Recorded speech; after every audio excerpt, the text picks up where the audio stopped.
hypnotherapy. We're also going to talk about the art of spiritual hypnosis from two leading experts in the field. They'll be in studio with us discussing hypnosis, how it works. What is the art of spiritual hypnosis and accessing divine wisdom? Is that something that we can all do? Is it only available to some? We'll find out about that and more. So stay tuned. That'll be in the last 2 hours. First hour, we're going to open up to some parashare. Again, if you've had any encounters with the paranormal you'd like to call in and talk to us about, 651-989-5855, 651-989-5855 is the phone number to call.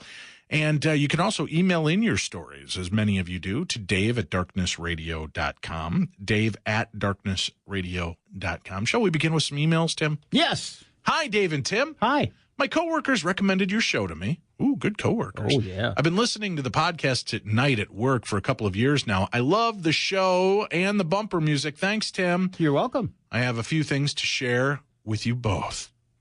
Ooh.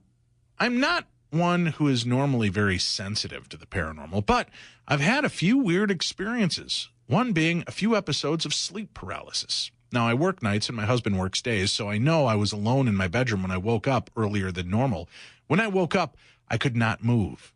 But this wasn't my first time at bat, so I was calmly waiting for it to pass. However, after a few seconds of laying on my side, I felt something sit down on my husband's side of the bed behind me, which was alarming enough, but whatever sat down was big enough that the mattress moved, and so did my body.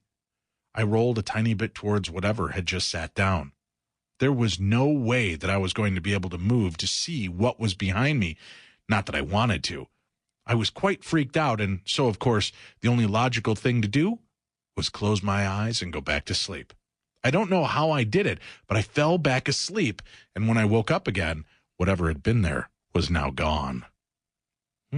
That's chilling. Very. Second story.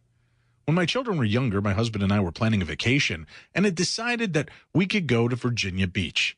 I was walking from the parking lot to my workplace and must have been thinking about our vacation when I suddenly had what I can only call a vision. It was so vivid, it completely took over my senses, and I could no longer see or even hear anything beyond what was happening in the vision. So I stopped in the middle of the sidewalk. In my vision, my younger daughter, who was only 8 at the time, was in the ocean swimming, but was being swept out to sea by a riptide. I could hear her screaming, and I could hear the roar of the ocean. The vision lasted for less than 10 seconds, and when it was over, I was shaking, but kept walking to work. When I got there, I called my husband and told him about the vision, and he went to Niagara Falls for vacation that year. Okay, I don't really know what that I'm still putting it together. Yeah. Yeah. The third story. This story is not mine, but my husband Scott's. He once lived in a haunted house. Back in the mid-1970s, he rented an older home with his sister Sandy and her daughter, who was a toddler at the time. The house was beautiful with hardwood floors and was even partially furnished with the landlord's furniture. The rent was affordable, even though the house was at the top of a cliff overlooking Lake Erie, which is prime real estate. They rented this house from an older lady named Mrs. Harrison, who used to live in it with her husband, who had died. A lot of the landlord's possessions were still in the house, kept in a bedroom and in some storage area behind a wall in the upstairs bathroom. But my husband and his sister never touched any of it. The landlord must have kept some stuff in the basement, too, because there were multiple locks on the door, and they were never given keys to enter. The one strange thing that there was always this bad odor in the house, most likely coming from the basement, and my husband ended up spending a lot of money on air fresheners. He always joked that Mrs. Harrison had buried her husband in the basement. My sister-in-law was a bit of a party animal at the time and mostly came home after Scott was already asleep, so she missed what was going on in the house when he went to bed. Every night he would hear footsteps on the hardwood floor in the hallway, pacing back and forth, but never anyone there when he looked. He was the only one home besides his niece, who was asleep in her crib. He figured it was a ghost, but wasn't too scared about it. He would just say, "Okay, Mr. Harrison, I'm trying to go to sleep. Would you please stop?" Once he said that, the footsteps would stop. The same thing happened night after night, but Scott figured if that's all the ghost was going to do, he could live with it since the rent was so cheap. However, everything changed the night they threw a party in the house. They had a bunch of friends over. There was, I'm sure, quite a bit of drinking going on, and the party became a little rowdy. Apparently, a few of the partygoers had discovered the landlord's possessions in the storage area in the bathroom and stole a couple of items, which Scott didn't find out until later. His sister was home that night and went to bed at the same time he did. She never heard Mr. Harrison pacing before and called out from her bedroom asking if my husband was in the hallway. He told her that it was just Mr. Harrison and all she had to do was ask him to stop. She was freaked out, but did it. But this time the footsteps didn't stop. They got louder and faster. Scott also asked Mr. Harrison to stop, but it didn't work for him either. His sister was very scared at this point, so they decided to go sleep downstairs in the living room on the two couches that faced each other. After they got settled on the couches, they listened and could still hear the footsteps upstairs. But then they heard Mr. Harrison come down the stairs, walk right to the couches, and start pacing back and forth between them. For the first time, my husband was scared, and his sister was completely freaked out. So he and his sister grabbed her daughter and some clothes and left, going to their mother's house for the night. That was the last night they spent in the house. My sister-in-law would not go back in that house, so Scott had to get all their stuff. He made this last trip through the house and was just about to lock the sunroom door when he turned around and said, "Well, Mr. Harrison, you won." When he said that, a bunch of fleas jumped from a love seat into the sunroom onto his legs, biting him over and over. Not just a few fleas. I'm talking hundreds. Yet they had never had fleas in the house before. And that comes from Valerie. Well, thank you, Valerie. Creepy stories. We're going to take a quick break. If you have stories, give us a call. 651-989-5855. 651-989-5855. We'll be back with more here on Darkness Radio. A little parashare this hour. That's right, we're sharing your creepy stories. If you'd like to call in, 651-989-5855. 651-989-5855. Here's another email. Dear Dave and Tim, I grew up in an open family full of believers, and for that reason, I believe we have collectively experienced more strange and supernatural events than many. Some incidents stand out more than others. In the summer of 1996, my older brother was tubing with his wife's stepfather and uncle. The three of them should not have been out on the river as it was too high and they had likely been drinking that day, but they ventured out anyway. They had underestimated the current and got too close to a small dam. By some miracle, the current split my brother out, sending him away from danger. The other two were not so lucky. Their bodies were recovered downstream in the following days. The next summer, his wife and 5-year-old daughter were in a car accident. My sister-in-law had stopped at a four-way stop in her old Ford Bronco, too, when she was rear-ended. If memory serves, the man who hit her was driving a pickup and was speeding significantly in what was essentially a residential area. My sister-in-law was tossed forward into the dash and knocked unconscious. She suffered a significant concussion and needed stitches when all was said and done. But it was my niece that should have been in significant danger or harm. She had a bad habit of removing her seatbelt or letting herself out of her booster seat in a moving vehicle. She would release herself and stand up in the middle of the back seat. Every time it happened, it was horrifying. And when she was with us, I was tasked with keeping her buckled in. When they were hit, she was standing in the middle of the seat, as she was so prone to doing. She should have been thrown, and the responders on the scene couldn't explain how she was unscathed. Not only had she not been launched through the windshield, but she didn't even fall. It was as if she didn't move an inch. When my mother arrived at the hospital after checking her over for bumps and bruises, she sat down with my niece to try to get to the bottom of it. She asked, "Baby, how did you stay standing when that car hit you? It should have knocked you down." My niece looked at my mother, and as if it were the most obvious thing in the world, she said, "Grandma, Rudy was holding me." Rudy was the name of her step-grandfather who had died the year before. Thank you for all you do and with the shows that you offer for others, and that comes from Courtney. Thank you, Courtney. Wow, that's a very cool, compelling story. Thank you very much for sharing that. We've got more of your real-life tales coming up. We've got an evening of Parashare for the first hour. Then we're going to talk about the art of spiritual hypnosis, accessing divine wisdom. Hi, Dave and Tim. Me and my dad were sitting on the sofa, and both of us heard music, the old-time music. And my great-grandpa died and he had a picture of him on the wall. We walk over to the wall and we put our ears on it, and that's where we heard the music, but nowhere else. My mom heard it earlier, but in the day and went home. It's because it's music he listened to, but it was 3 days after he died. And that comes from Austin. Hello, Dave and Tim, of course. It's your biggest Swedish-Canadian fan, Alex here again, or Alexis here again.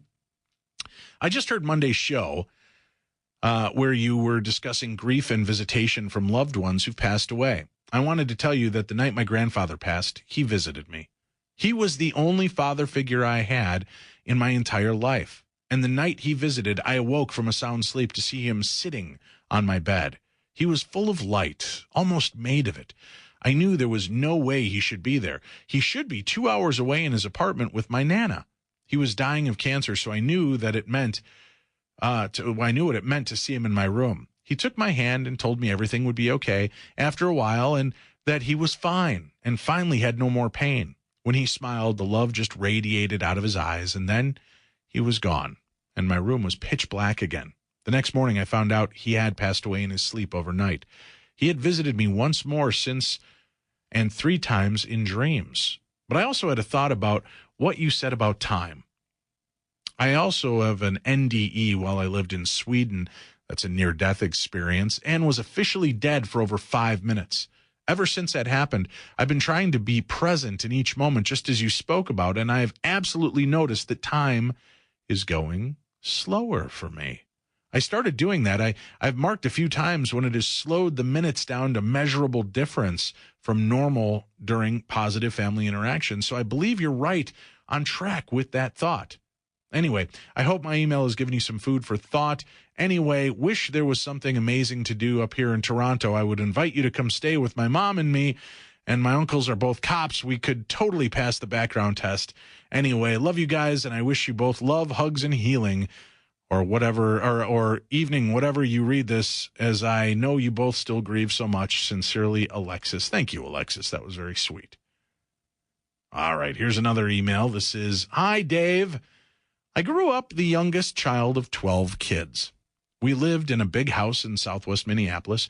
Our home was always the go-to house for all friends and neighbors, always full of life. That being said, there was always noises and odd things happening.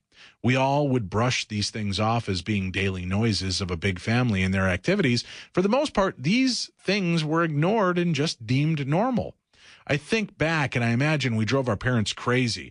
They were always yelling, where is this and that, and who did this and who did that, and many times yelling up the clothes chute in our kitchen, which worked great for communicating to the other 3 floors of our house, for us to be quiet down up there.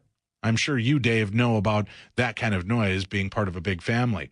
Well, the first time we actually realized it could be haunted was after our parents had both passed away. Before then, just family noise, etc. My mother passed in 1990 and my father back in 2001. By this time, all of the kids had grown up and moved out. The house seemed cold. Mom and Dad were gone, but the house was still full of every item our family had accumulated over the 50 years of owning it. We had to wait a year before selling it and had to have one of us living in it. My husband and I were in the process of remodeling our home, so we offered to live there. It made our life easier. We had a 1-year-old daughter, and remodeling with her was cumbersome. An older nephew also lived there. He was in his 20s, worked full-time, so the 3 adults and 1 child occupied his home for over a year before it was sold. During this time is when all 3 of us realized the obvious. It was haunted by something. Story 1, the toys that came to life. We had only been living in the house for a couple of weeks, and we had had our first experience. My spoiled 1-year-old daughter had a ton of toys. She had just had her first birthday. This was back in the year 2000. Electronic toys were just starting to become a norm for every toy, pretty much. Most of her toys were electronic. My first experience at discovering how a parent can be easily annoyed. Anyway, in the middle of the night, toys started to go off by themselves. All of them. I would even make sure that they were picked up and put in the toy area, and each was turned off. We would hear them randomly go off throughout the nights. In the mornings, they were scattered about the living room as if they had been played with, still turned off. Yes, they were still turned off. My husband was a skeptic, so I had even told him to turn each toy on before bed so he couldn't say I forgot to turn them off and the batteries just kicked in or something. Yeah, great logic there. He would turn them on and off at night, and the same thing would happen again and again and again. It was so much that I finally pulled the batteries out. We would still wake up to the toys being scattered like someone had played with them during the night. I would lay awake most nights and listen for them and hear them being moved. Our daughter was in a crib in our bedroom, so it wasn't her. My nephew slept on the top floor. As a 20-year-old, he slept through anything, and pretty sure he wouldn't be playing with baby toys in the middle of the night. So the question remains, who was? Story number 2, the night the lights went out. From the beginning, even growing up, the lights would turn on and off in our home without anyone being there. Growing up, we always assumed someone was trying to scare us else, etc. I had 4 older brothers who were always trying to annoy us girls, but now that it was just 3 adults and my 1-year-old living in the home, it was more obvious. I would go into the basement to do laundry, and being in such a big house, I would want my daughter down there with me to keep an eye on her. She would never leave the top stair of the basement stairway. She would do nothing but scream and cry if I could pick her up and carry her down with me. Then she would crawl back up the stairs as if in a fright and sit there on the top stair telling me no. Of course, she would point to the back furnace room, which was like a work area, storage area my dad had set up. Growing up, that was the one room we were all scared of as well, because it had a room inside the room, a room made of stone and dark as it could be, cool and dark. Another story later on this one. Oh, you tease. Constant teasing, Tim. They're always teasing. Anyway, I finally would let my daughter stay at the top of the stairs because I could see her. I figured she had that same fear I had growing up. Needless to say, I always felt watched in the basement. The feeling of someone standing behind me as I faced the washer and dryer, an uneasy feeling, which the fear in me would increase the longer I would be down there. It was so bad that every single time going up the stairs, I would get the feeling someone was chasing me. That creepy run, dude, feeling. So I always worked fast at what I had to do so I could come back upstairs. Crazy, knowing what I know now. There very well could have been EMF readings in that area of the basement, but the house was never investigated. I never knew of EMF in the year 2000, or it could have been something else. A presence of some sort was obviously felt there. Anyway, back to the lights. As soon as I would get down the basement and walk into the laundry room, the lights would go out. Never failed. I knew it wasn't my daughter, for she was 12 stairway steps away from the nearest light switch. I would turn it back on and then start again. As I would have my head in the dryer, the lights would go out again. It made me crazy. This happened so much. I was finally so annoyed one day that I yelled, "Stop it!" to the blank air, and it stopped. Just for that day, though. I finally would leave them off most times and only did laundry in daylight hours. The other lights in the house would go on and off depending on where we were. Annoying as like someone was playing with us. I swore up and down someone was here. My nephew had had his own experiences, so he knew something odd was up. My husband, always the skeptic, though, until one night. And this story is entitled, The Bells Ring. One evening, my nephew, husband, and I were laying around the living room with no lights on but the TV. We were watching a movie, and my daughter was upstairs in her crib, tucked in and sleeping for the night. To set this experience up, I have to explain the house setup. There's a front porch on the front of the house, which had been screened in at all the time. My father had set up for a bell to ring when someone opened the screen door to the porch. Why he did this after he lived there alone, I'm not sure. Could he have had experiences too? Never telling. Makes me say, she says. Anyway, once entering the porch, there was a thick, solid oak front door that took some oomph to open.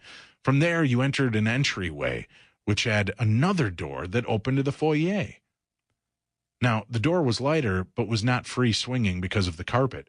It, too, had to have some oomph to open atop the carpeting. It even had left a permanent mark on the carpet where it would slide open and closed. This door my father had hung a bell at the top of on the inside of the door, so it would ring when someone opened that door as well. So basically, a bell on the porch door, a bell on the oak door, and another bell on the entryway foyer door. Or foyer, I don't know, French, English, Canadian, what am I going to say there, Tim? That's a lot of bell noise. So now to the actual experience. My nephew, husband, and I were in the dark living room watching a movie. The living room was right next to the foyer. It was opened to the living room, and we could easily see the front door inside the foyer door. We heard the porch door ring, then we heard the big oak door ring, and then the bell on the interior door started to ring as it slid open about 3 feet. I just thought it was one of my brother's kids coming to visit. My brother lived only 2 blocks away. He had 5 kids, and the youngest, the 2 girls, they always came over to play with my daughter or babysit for us. They would pop over any time. Everyone was always welcomed. I assumed it was just them. They were both teenagers at the time and liked to come over late on a Friday night to watch scary movies with us. I really thought it was just them. So the door opened as the bell rang, and my nephew looked at me and said, "Who's that?" I locked the front door. I said, "Well, it must be someone with a key." He shook his head and said, "No." I looked over and saw the door opening. He got up and I got up and we went to the door. Nobody was there. I jokingly, and to lighten the fear in me, said to my nephew, "You're playing a joke. You didn't lock the door." At that moment, I walked in the entryway and saw 3 locks were locked on the door, and the chain bar was latched also. Nobody could have opened it, even with a key. The bar was not lockable with a key, nor the chain. Those had to be unlocked from the inside, which they were clearly locked. We never knew who or what opened the door that night. It never happened again while we were right there, but many mornings the inside door would be open when we went downstairs. The big outside door, oak door, would be locked up tight from the inside. Whatever was opening that door felt welcomed in the house because it happened often.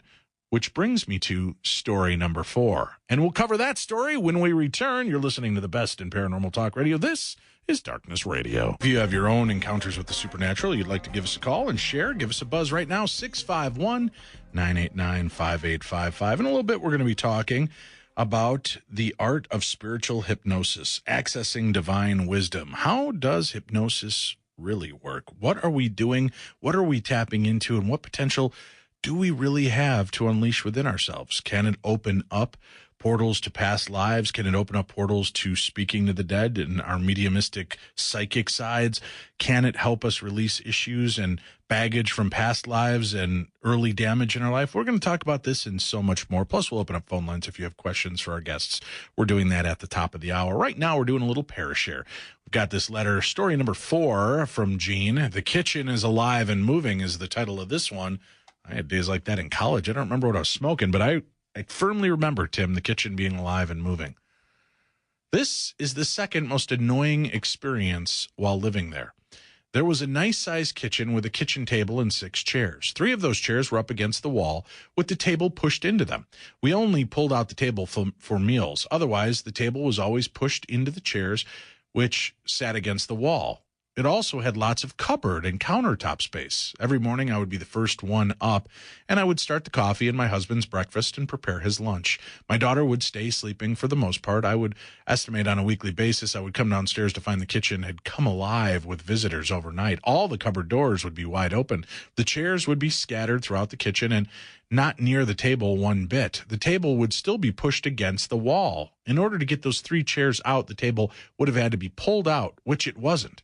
Sometimes the chairs would be stacked upside down or on top of each other and tipped over. I first had asked both my husband and nephew if they were down in the kitchen, which I knew they weren't, but I asked anyways. They said that they hadn't been there, and they both were astonished when they first saw it. There were a few times one of them would be the first ones up, so in the morning, and they too would find the same scenario had happened in the kitchen. So they knew as well it wasn't me. It was something or someone else. Why all the cupboard doors open? Why the chairs? We had no idea. We only knew it was really troubling. Stumped us all, made my husband realize There just might be something here, alive in this house, alive in the kitchen, clearly living among us, but not knowing who or what was there. And that comes from Jeannie. Thank you for writing in, Jeannie. Cool stories. She says she's got more to share with us in the future. She'll try to share those on other shows. Hi, Dave and Tim. First, please do not use my name for this particular story. Thanks. Anyway, I've written to you several times before, and I apologize if I seem like a stalker, but I've had so many paranormal experiences, I feel like I have to share. Now, 2 years ago, I was working underground, I won't say the location, on a level that is known to be haunted. I was on the level completely by myself, and as I was getting ready to leave, I saw a light in the darkness. It looked exactly like a cap light worn on a hard hat, maybe like you'd see on a miner. I could vaguely make out the figure. Where the figure was standing was in the area that was inactive. Therefore, no one should have been back there. I stupidly gave chase with worry someone was on the level working in the area that should have been closed off. I went down the drift around the corner, and I saw no one. Afraid that the figure I saw may have fallen or be lying there hurt, I took out my flashlight to illuminate the drift, but I found nothing. Needless to say, I got out of there quickly. Every time I went on that level, I would get goosebumps and my hair would stand on end. Keep in mind, underground was roughly 75 to 80 degrees in that area. The miners know that level is haunted, and they avoid working there. And now I can see why. All right, very cool story. Thank you for writing in with that one. Dave, first I want to say I'm very sorry for your loss. My mom passed away back on April 23rd. She had COPD. I was pretty stressed out from watching her suffer. She suffered about 5 years, with the last 13 months before April being the worst. The October she passed away, I had a decision to make, and that was to put her in hospice or not. I'm an only child, and my dad couldn't make that decision. So he left it in my hands. I decided to put her on hospice. I wasn't comfortable with making that decision. I sat outside the nursing home asking, praying for help. Now, I'm not a religious person. I do believe in God and Jesus, and I am Lutheran, but I don't go to church. I had this incredible pull to go to St. Paul Cathedral. So my son and I drove there from Prescott, Wisconsin. I had no idea what I was looking for. As I sat on the front of the Jesus statue for about 20 minutes crying, there was no one around, not a priest, no one. My son and I decided to go downstairs to look at the history of the church. And that's when a priest came up to me. He didn't look like an ordinary priest. He had long, dark, curly red hair tied in the nape of his neck, reddish eyes. At that moment, I had not noticed any of that. I asked him about my mom and my decision, and he said hospice was a good thing. I also had another worry. My mother had an abortion when she was young, and it weighed on her. Heaven, said Jesus, is fair. He does judge harshly, but he loves all. He told me the whole story of John the Baptist. He told it so well that I felt like I was there. He assured me everything was going to be okay. He then asked if he could give me a hug. So I said, okay. And it felt like the weight of the world just lifted off of my shoulders. And he had to go back to his flock. I wanted to go with him. It was such a peaceful and unconditional loving feeling. It was amazing. I forgot to thank him, and my son and I ran up after him on the stairs, and we heard what sounded like him tripping, and then what sounded like the wings flapping, and he was gone. We were only seconds behind him. He was nowhere in sight. However, there were people everywhere, and priests were all over, and they were all clean cut, no longer hair. I truly believe my son and I met an angel, or perhaps even Jesus himself. I had no more anxiety about my mom's condition. It was really like the weight of the world just lifted off my shoulders. It's something that I will never forget. We looked up the priest. He doesn't exist anymore. There was one with his name back in 1960, and one before that was in the Bible. The evening before my mom passed, there was a cloud outside, and I thought it was the sun shining through the clouds, but it wasn't. The cloud looked like an angel with a ball of light. I have the picture on my Facebook page. I hope this helps you. I understand your feelings, and I still break down a lot lately. I can't say it gets easier, but I truly believe it was meant to be there at that time, and I believe we go to heaven when we pass, and we judge ourselves worse than anyone else. And like you, I don't want to call my mom either. I'm afraid to. I do have a lot more to tell you, more about the paranormal than angels, but I'll talk to you more about that. Thank you for reading, and that comes from Dawn Hartung. Thank you very much, Dawn. Very cool. story. And man, those angel encounters are powerful. We'll take a break. We've got a couple more stories to share with you before we talk about hypnosis. We'll do that here on Darkness Radio. Dreams and a paranormal thing. So when my first dog died of lung cancer at 7 years old, I was so sad I couldn't stay to watch them put her down. So some days later, I had a dream where she was alive and her fur felt ashy. We had her cremated, and she talked to me in a human voice and asked if I forgave her. And I said, of course. And I woke up right after that. Then I got a second dog who had to be put down. Then I got a third, this time rescued a dog after 2 years of having him. He had to be put down because of seizures and back legs couldn't support him any longer. Well, some days later, I had a dream where I was walking home and the house was in view and I saw him. And I thought to myself in the dream, I thought he was dead. Well, I went inside and he felt dirty, like he had rolled around in mud and it was dried. And he gave me a lot of kisses. I don't know if this is the right place to share my experiences for Parashare, but I thought I'd send them anyway. Well, thank you. Yeah, it's animal ghost stories are always intriguing. And it's neat to know that you even have them in these dream states. Well, in the episode that you're talking about, when it came to grief dreams, I think what the guest was talking about, and that was, I believe, while you were gone, grief dreams had to do with what the guest was kind of describing was like dream visitations. But at the same time, he almost made it sound like it could have been a dream in which a loved one that was passed away came to us. But at the same time, it could have been a very vivid dream as well. So in that case, it's hard to tell. It's hard to tell if you had a real dream visitation because you're describing the actual feel of the fur and the dirtiness and the ashiness. But at the same time, it's hard to tell if it's a vivid dream or if it was actual dream visitation. But either way, very cool.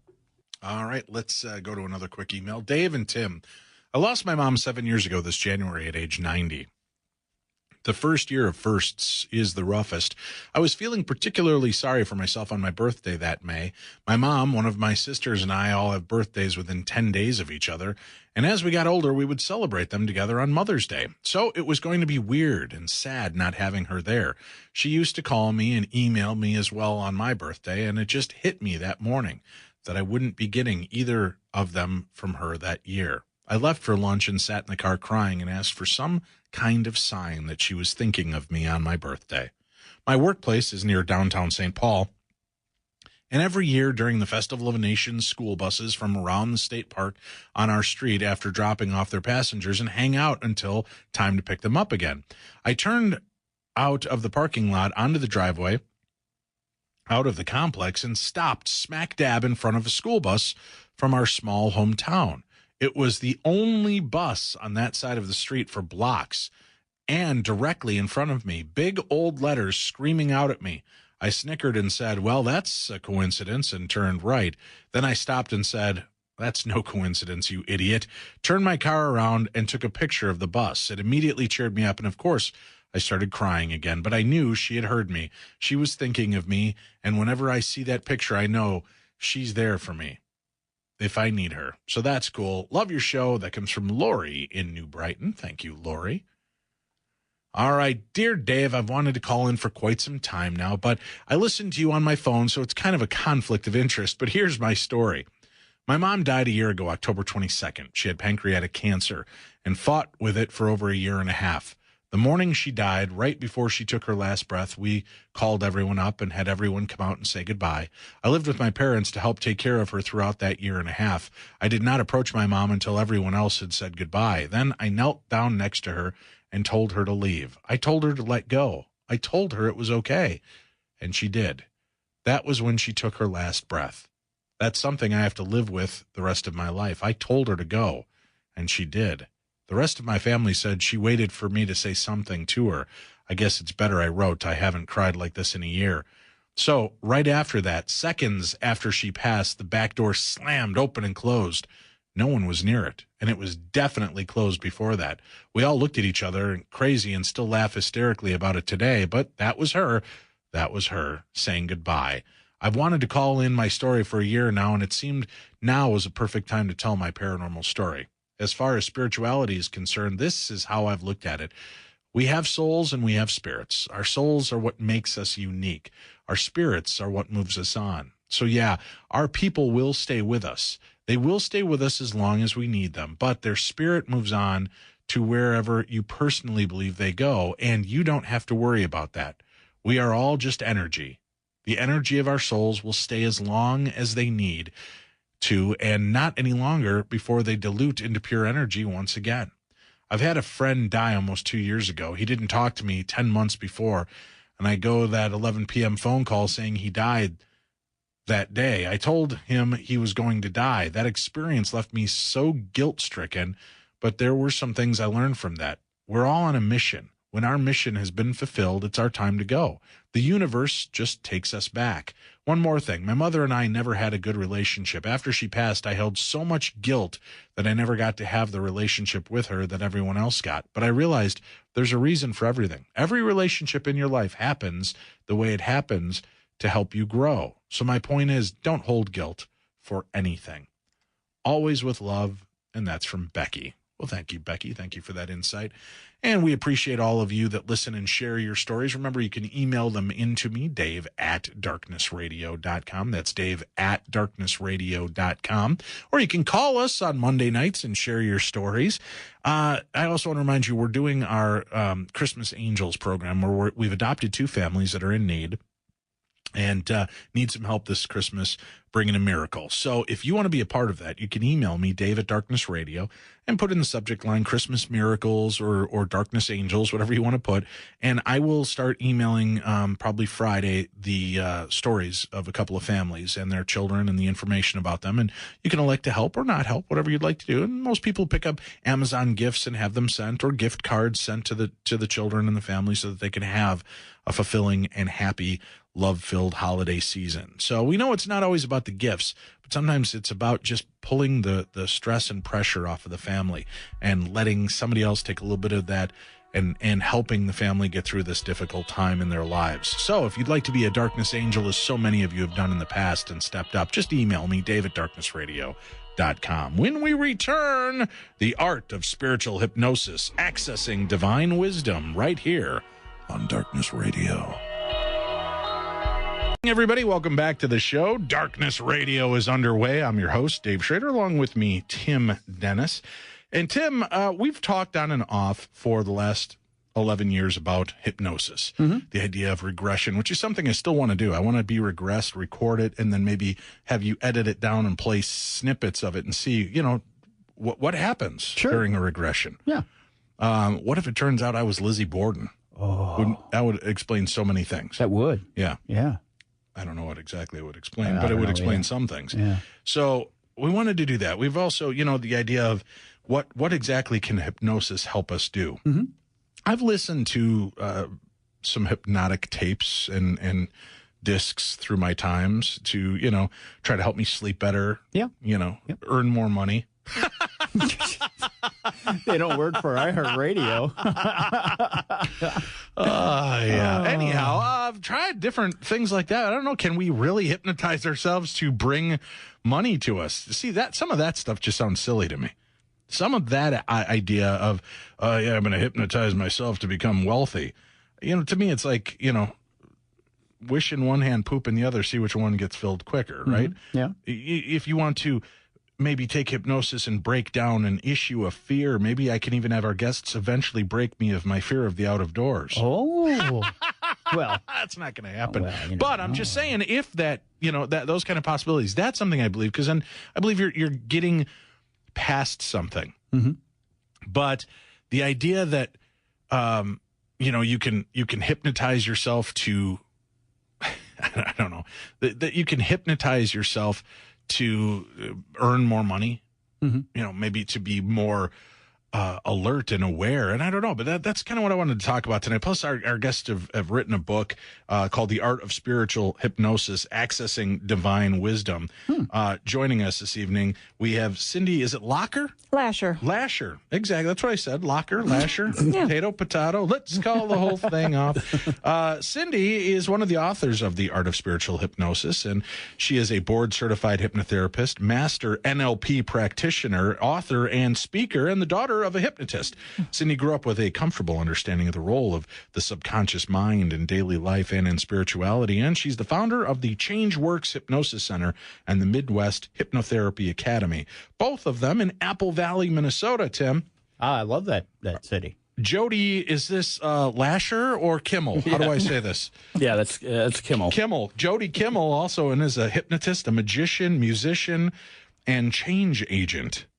That's a lot of different things. Positive change. Oh, that's what. Okay, so it's not like you stand at at the grocery store and hand change to people for dollar bills. No. Okay. Oh, it's good to know that. So you're a positive change agent, right? Yeah. You're an agent for positive change. That's that. how. Yeah, definitely better there. Jody brings a new level of passion to his work as a hypnotherapist. Jody's heartfelt approach to his work is frequently praised by clients who achieve life-altering changes through their work with him. See, now that's what I need, Tim. We both need some life-altering changes. And he is also the co-author of The Art of Spiritual Hypnosis and also practices at the Change Works Hypnosis Center and teaches at the Midwest Hypnotherapy Academy. Welcome to the show. Thank you both for joining us this evening. Thank you for having us. Can anyone be a hypnotherapist? Anyone can learn the art of hypnosis. So that's like saying anyone can sing, just some not very well. Right. And that'd be correct. Okay. I mean, there's with anything that you do, I think there are people who have a natural tendency to shine in one area or the other. And while Jody can teach anyone the ins and outs of getting someone into hypnosis, the real art becomes once you have them in a trance state, what do you do then? I've got some ideas, that's for sure. My microphone likes to keep turning itself off. It does. So I'm gonna keep an eye on it here. Can we hypnotize that to stay on? Yeah, knock it off. Last night, eerily enough, the three microphones would all turn on by themselves. Tim was nowhere near the board. I wasn't touching anything else, and they'd all go broop and go live during like a commercial break. Given the topic of this show, it's a seance or something. Hard to isn't believe. it? Yeah, well, kind of, you'd think. But last night was true crime. Yeah. Oh, okay. So it wasn't even ghosty stuff. Interesting. Yeah, very strange. So anybody could do hypnotherapy and lead people through that. Yes. There's so much misconception. I mean, what I know about hypnotherapy, I learned from the Three Stooges and Bugs Bunny. Yeah, right? that's where most people learn. And, the big hypnosis hat and the twirling black and white spirally thing, and all of a sudden you're quacking like a duck and right, singing like Elvis. Exactly. Now that I could use, Tim. Oh, singing yeah. like Elvis. He would love to, actually. Can you actually, what's interesting, can you hypnotize somebody to become a good singer? To get past, because if they have boundaries in their mind that are maybe holding them back from being able to sing? Sure. That's not real convincing. Dave. Sure. The thing is, all hypnosis is self-hypnosis. So as hypnotists, we're not doing anything to anyone. We're guiding and facilitating an inner process. Okay. So if somebody can do something, somebody else can learn how to do what they do. So if it's a matter of singing in key, to be able to contact the part of the mind where all of those behaviors are, the ability to hear is enhanced with hypnosis, as all of our representational systems are enhanced with hypnosis. Certainly you would be able to get somebody to sing better than they do when they're in a beta state. All right, so that is theoretically possible. Yeah. Another way to achieve greatness from within. Sure. It's unlatching those kind of little locks that maybe our mind is putting out, right? Mm-hmm. And are those locks really just because I'm a crap singer, or is it maybe because I have the fear that I'm going to be a crap singer? So what you're doing is you're releasing the fears that might be keeping me from hitting my potential. The law of expectancy. That which is expected tends to be realized. Hear that, Tim? I'm going to be the new lead singer in Nickelback. I'm going to get these guys. That would be great. Yeah. You can't be any worse. Well, ouch. Yeah. Ouch. Yeah. Wow. Right. So, and like I said, we just kind of want to understand this. What exactly, Cindy, explain to us, and as the daughter of a hypnotist, what is hypnosis really? What are we doing? Is it some kind of magic trick? Is it truly talking to the subconscious? How does this all work? Well, first of all, it's definitely not a trick. It may not be magic, but it's definitely magical. And it's the closest thing to real magic that I've ever run into in my life. What you're doing is you're tapping into your potential within. and moving into a trance state, an alpha state, altering your brain waves from a scientific neurological standpoint. It's really the same brainwave state that you're in when you're in meditation. In that state, you're more suggestible. And suggestibility is one of those, human characteristics. We all have suggestibility, and believe me, Madison Avenue knows it. And if you take a little walk down Research Lane, you'll find out that anytime you're sitting and watching TV and you're zoning out and really engaged in that show, you're moving into the alpha brainwave state, which is that suggestible brainwave state. And then they throw commercials at you. So if it didn't work, they wouldn't be spending billions and billions of dollars to take advantage of the route to suggestibility. So it's a profit deal. What ain't? So you're tapping into the mind now, and I'm curious about this. You're talking about the art of spiritual hypnosis. Is the mind and the spirit two separate entities, if you will, two separate aspects of us? We move into the realm of belief when we start to talk about that. Right. My personal belief, again, going back to the brain waves, the lower, slower brain waves are measured in frequency and amplitude. And as a radio guy, you know what else is measured in frequency and amplitude. Yes, my sex life. Good answer. Yeah. 7 out of 10 so on the far, board answered. I got to tell you, it's a very low aptitude, but all right, I got you right. So it's the radio waves, it's the signals, absolutely. Right? Sure. So this is a method of communication. Okay. And those low, slow radio signals, those ultra low frequency signals, the brain waves of hypnosis and deep hypnosis, those carry messages from person to person, and I believe across the spirit realm. Mm-hmm. Really? So you think that when you're tapping into that wavelength, you're tuning in a radio? So cosmic consciousness, whatever you want to call it. Could you awaken in me my mediumistic abilities by doing hypnosis? Theoretically, I know you can't guarantee it. Right. Right? But could you awaken that third eye for me? And then I've got a question for you as a magician, Jody. If we say we can do that, you know how easily the mind can be tricked with magic. It's sleight of hand. It's suggestion. So is it truly that I've opened up through hypnosis this third eye, allowing me to see, or has it opened the imagination to allow me to believe I think I'm seeing? Well, imagination is the language of the subconscious mind. And to the subconscious mind, there is no difference between imagination and reality. What you imagine is reality to your subconscious mind. So tricking the mind isn't so much what we do as we bypass the critical part of the mind, which is that part of us that says, that's not doable, or I believe this instead of that.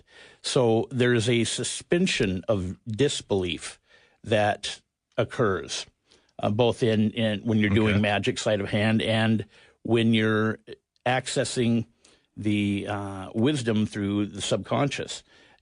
To suspend disbelief means to get outside of that critical part of your mind, which is a conscious mind, and allow selective thinking to be established as you communicate with the subconscious. I like that. I like to communicate with subjective thinking. So it's kind of like selective thinking as well. It's like selective hearing. It's what you want to hear and how it works. So you're kind of breaking down the roadblocks. Absolutely. And helping to keep that. Now, if I've got a lifetime of negative talk, negative chatter, which a lot of people do. Oh, yes. Right? How hard is it to jump those hurdles? Is it like a chiropractic visit? It's not one snap, crackle, pop, and you're in place. Does it take a long time of massaging this muscle to get it to align and kind of push these borders down? Hypnosis is a process. It's not a pill. So it depends on a couple of factors: the motivation of the person that's using hypnosis and the belief system that they have. Okay.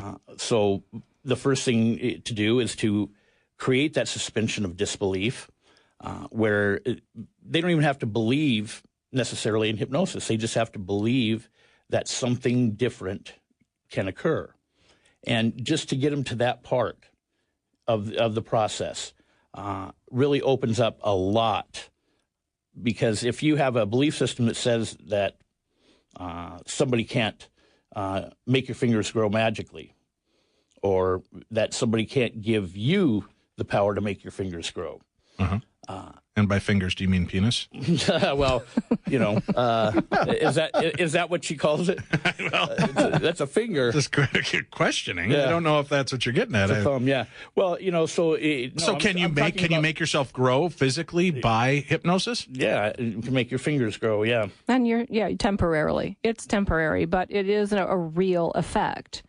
And it's too bad this is radio and not TV. But is it a real effect or is it a perceived effect? No, it is a real effect. So you could sit here and do that and put a ruler up next to my, we'll call it finger, and measure it, and then do your hypnosis, and then we could put that ruler back up to my finger and see that it has enlarged for a short time. Absolutely. How long is that time frame? Depends on the person. 2 to 3 minutes. Could I get 2 to 3 minutes out of it? Yeah, which is like 3 times.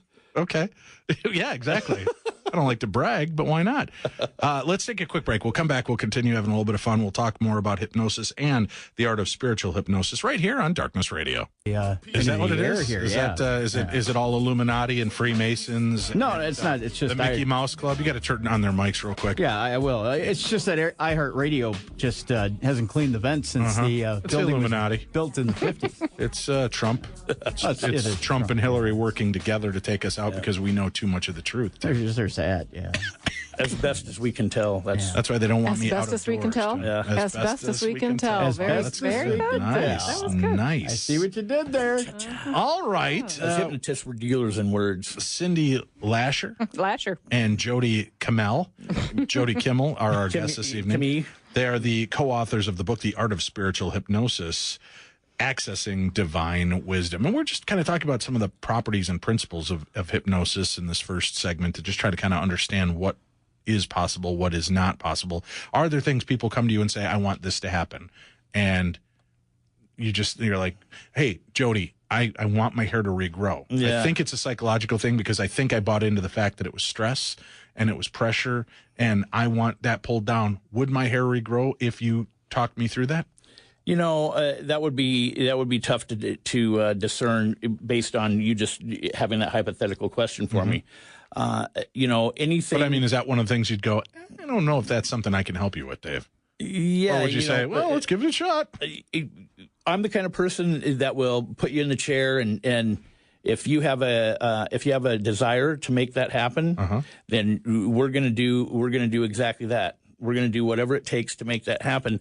And it might end up being that it's not so much about your hair growing as something else needing to occur for you, that the need for your hair to grow is a symptom of an underlying issue that needs to be corrected. So what you're saying is then you would be trying to find the problem with me having a problem with being bald.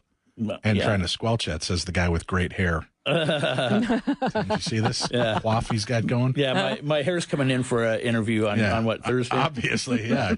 Jerk. And it's this is through hypnosis. So my finger can grow, but my hair, nope, that's out of the question. Damn it. Yeah. All right, and so many people that listen to our show are intrigued with the idea of, as I started at the beginning of the show, hypnosis of, I want to become wealthy. You listen to these hypnotic tapes and these deals. Can I become wealthy just by hypnosis?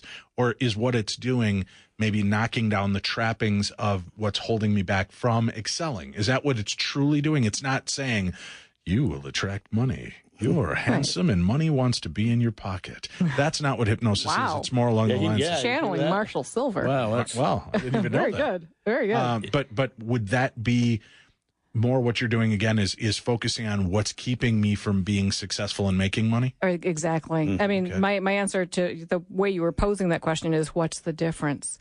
Hypnosis is a tool.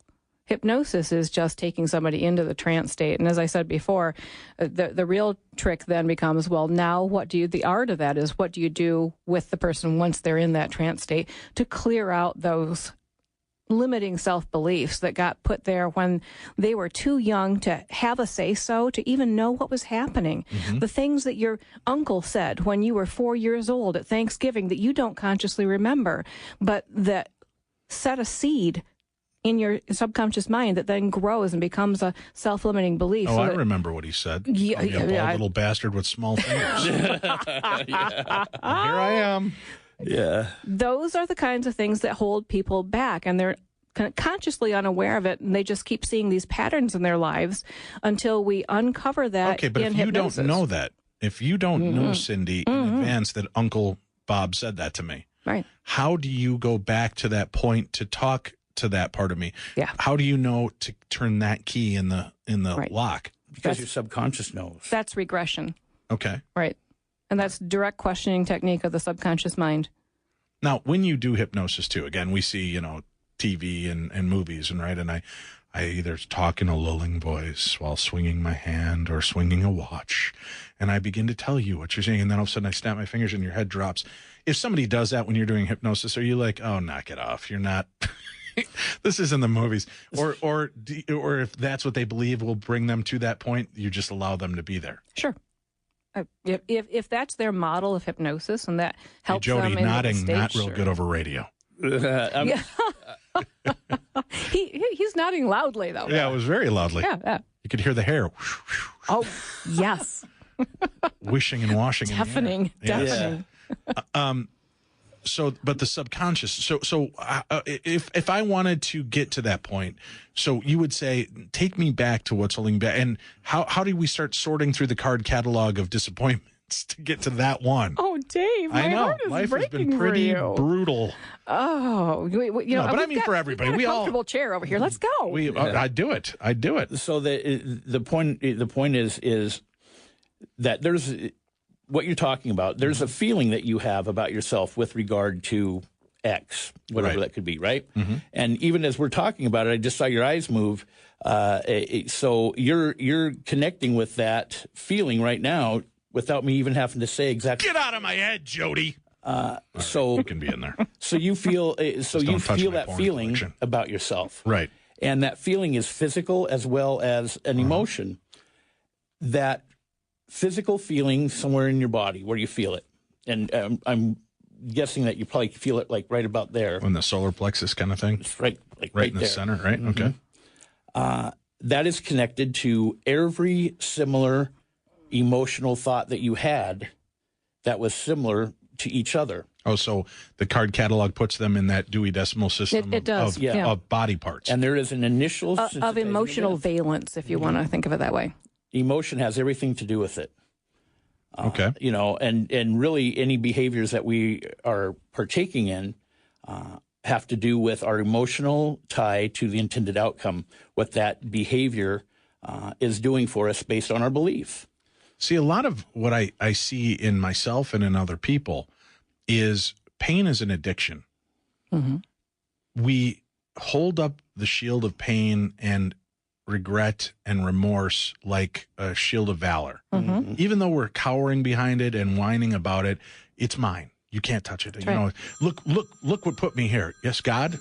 I'm sorry, God, you're going to have to go on hold. He called in like at the right moment. The Lord knows, Tim. Jeez. Struck a nerve with him. Look at these two rookies. He's in my studio. Contact list. Wow. Tell Schrader to quit his whining.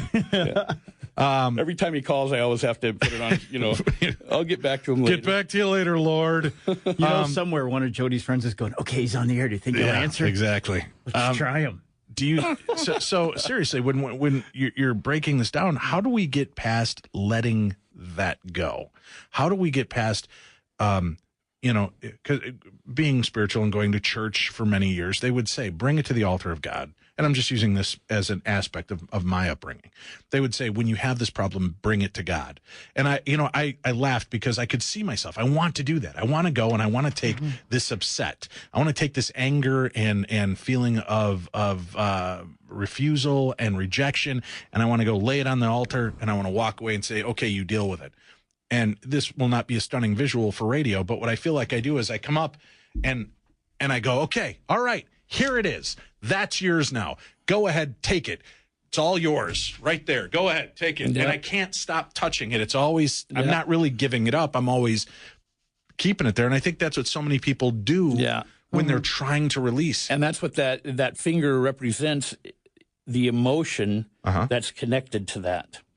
So in order to let go of that, whatever that is, you have to disconnect the emotion from the event that started the process happening in the first place. Well, that sounds like the movie Eternal Sunshine of the Spotless Mind or whatever, where he wants to forget the love of his life. So he goes through this deprogramming where they're pulling the plugs on all of these different memories. And then halfway through, he goes, holy crap, these emotions mean something to me. Even the bad ones are part of who I am.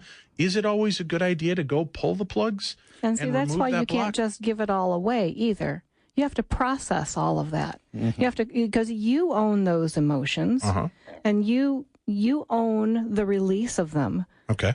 And so just giving it away, as you're describing, that's not processing those. And in a lot of ways, it's giving away it's disempowering you. Right. And we as human beings have an innate, complaint about being disempowered. Why do we do that? I mean, we have all of this amazing potential. Why are we all such pansy victims about everything? We like I said, we wear it like a shield. Shouldn't our mind already be set up because it's an excelled part of us? It's like what we've done is we've taken a super microprocessor from the year 3030 and we put it into an IBM from 1982. That's exactly it. And the possibilities are there, but we're clunking away on a really bad keyboard trying to make those, trying to figure out the right code to type in. Shouldn't it already be there? Shouldn't we already be able to excel to that point and not carry these emotional scars? Well, when we were first put on this planet, regardless of how you believe that we came to be humans on this planet, aliens. Life was pretty simple. And the subconscious mind has one job and one job only, and that's to ensure our survival and keep us safe. And everything that the subconscious mind does for a positive intention for us in order to ensure our survival and keep us safe. Now, what safe is to the subconscious doesn't necessarily have to be safe. It just has to be something that is known to us or familiar. What is familiar and known is safe, and what is therefore unfamiliar or unknown to us is unsafe. So it wants to keep us in that realm of if it ain't broke, don't fix it. Right. And that's why people that are in abusive relationships, for example, always go back because they know what to expect. And even though it's not safe because they're being abused, they're familiar with what it takes for them to be alive in that situation. So it comes down to, is this going to keep me the safe? Comfort of familiarity. Right. Even if it's a negative even if it hurts. That's environment. Right. My dad was a master social worker, and that's why he learned hypnosis. He worked with juvenile delinquents. He worked for the Michigan State Department of Corrections for 30 years. And he learned hypnosis as a way to help them to start to conceive of themselves differently, to be able to step into new behaviors, to make those changed realities more familiar, which is safely done in hypnosis, because anything that you imagine in hypnosis is treated like a real event in your life. It's categorized the same way in your memories. And so through hypnosis, allowing those people to start to feel more familiar, more comfortable with choosing a different path in their life. Okay. We need to take a break, right, Tim? Are we a little bit past here? Yeah, we need to take a break. All right, we'll take a quick break. We'll come back. We'll continue to talk about hypnosis and its opportunities, applications, and the spirituality when we return to Darkness Radio Impressions.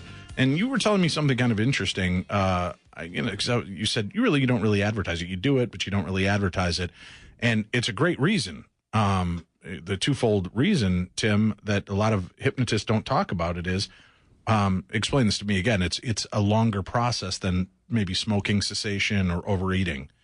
Well, it's a longer process than most people expect it to be.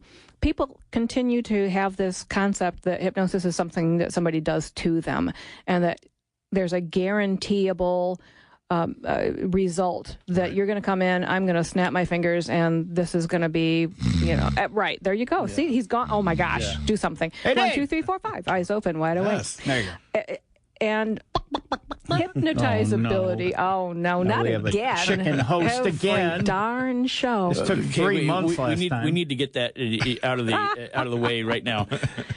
We certainly can make you cluck like a chicken and sing like Elvis just as easily as we can make you sing like a chicken and quack like Elvis, but you have to want to. Just like the light bulb that wants to be changed, right? Right. Oh, he wants to. You know how many hypnotherapists He keeps bringing it up. it takes to change a light bulb? No. Well, the light bulb could change itself, but it has to want to. I gotcha. Wow, deep stuff. Self-changing light bulb. Pasta da chip on the left-hand side. All right. So it's a much longer process. So it's kind of like when I was talking Well, it about depends on the chiropractic care earlier. You have to slowly mold. You don't just snap it and you're healthy. You have to go in and keep It depends on the light bulb. massaging that. Okay. But what if I really want to tap in? It has less to do with you really wanting, although that's a factor. Hypnotizability is a neurological state for people. It's you're born with it. You're either highly hypnotizable, medium hypnotizable, which is like standard bell curve. That's where most people wash out, or more analytical and less hypnotizable. And so about 20% of the people who would walk in the office and out of a general population would be somebody who I would comfortably say, yes, I can give you a past life regression first right out of the gate without having conditioned you to hypnosis prior to that, and you'll have a good experience with that. Other people, I need more time to condition them to hypnosis to make sure that they're going to be a good hypnotic subject, what we call hypnotically sophisticated. Or have enough money. Or have enough money, right? Because it does take more time, right? It takes more time. It does. And if somebody's having a good experience, I'm not going to interrupt that. Thank you. Hey. Yeah. Tim, she's taking you back into your past life where you're Caligula. Oh, nice. And you're in the middle of an orgy. Hey, hold on, wait a minute. I want to go Caligula. back. Yeah, you go back to that point, and then she's like, please insert $395 for the next 5 minutes. So close. Damn it. Yeah. At that point, you know if we're coming or going at that point, Tim. Well, yeah. When you're dealing with a past life situation, do we really bring baggage into this life, in your opinion? I want to hear from both of you. And I kind of like the different looks. One of you is a big nod. The other one kind of does this roll of the eyes. And out there, Cindy, let's start with you, the roll of the eyes. Do you believe that we carry scars, tissue from past lives? I don't know that was a roll of the eyes. It looked like this to me. Yeah, that looked like a roll of the eyes. Yeah, when I was 15, my dad did a past life regression with me. We had an interesting family growing up. We had astral travel projection practice time and astral travel. That's a hell of a lot cheaper than taking the kids to Disneyland, isn't it? There was no Disneyland. Yeah, he was a social worker. Did I mention? Right. Well, right? astral so Disneyland. There you go. Sure. So we did do past life regressions, and I had one wonderful experience. At 15, went back to 2 lives. One where it was probably, I don't know, a Victorian era or something like that. And I won't go into all the details, but at that age, I hadn't studied anything about that era. And I had no knowledge. Mm-hmm. And as I move now through my life and have, more information about that, there are things that I came out of that with that there's just no way that I had been exposed to. Okay. Plus, in addition to that, I see as I move through my life preferences and